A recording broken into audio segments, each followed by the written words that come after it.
பழனி கோவிலில் பழங்கால முறைப்படி மீண்டும் பழனி முருகனுக்கு பண்டாரங்களே பூஜை செய்யும் வழிமுறையை நடைமுறைப்படுத்த வேண்டும் என வலியுறுத்தி தமிழ்நாடு மாநில வீர சைவ பேரவை சார்பில் கண்டன ஆர்ப்பாட்டம் நடைபெற்றது. ஆர்ப்பாட்டத்தில் 1000க்கும் மேற்பட்டோர் பங்கேற்றனர்.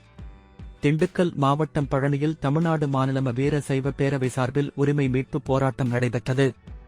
வீரசைவ பேரவையின் மாநில தலைவர் நாகரத்தினம் தலைமையில் பழனி பேருந்து நிலையம் அருகே நடைபெற்ற கண்டன ஆர்ப்பாட்டத்தில் பழனி முருகன் கோவிலில் 15 நூற்றாண்டு வரை பண்டாரம் என அழைக்கப்படும் வீரசைவர்களே பழனி முருகனுக்கு 6 கால பூஜை மற்றும் அபிஷேகங்கள் செய்து வந்ததாகவும், பிற்காலத்தில் பண்டாரங்களை வெளியேற்றி கொடுமுடியில் இருந்து பிராமணர்கள் வரவழைக்கப்பட்டு பழனி கோவிலில் பூஜைகள் நடத்த அனுமதிக்கப்பட்டது.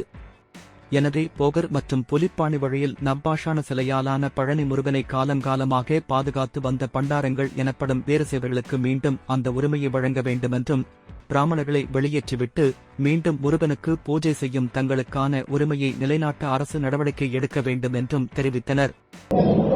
புலிப்பாணி சித்தர்கள் பண்டாரத்தார் சமுதாயத்தை சேர்ந்தவர்கள் அந்த கோயிலில் முதல் பூஜை பண்ணி அவருடைய வாரிசுகள் வம்சத்தார்கள் அந்த இதுவரைக்கும் பூஜை பண்ணல.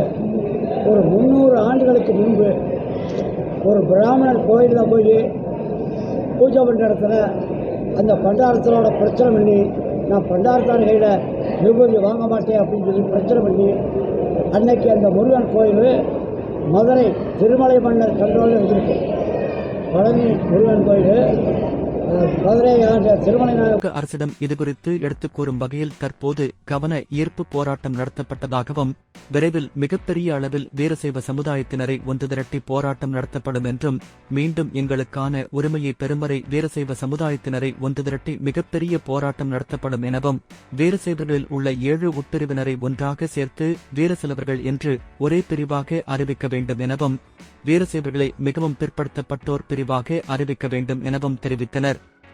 இந்த கண்டன ஆர்ப்பாட்டத்தில் வீரசைவர் பேரவையின் பொதுச் செயலாளர் பாலாஜி, பிற்படுத்தப்பட்ட சமுதாய உரிமைகளுக்கான கூட்டமைப்பின் தலைவர் ரத்தின சபாபதி உள்பட 1000க்கும் மேற்பட்டோர் கலந்து கொண்டனர்.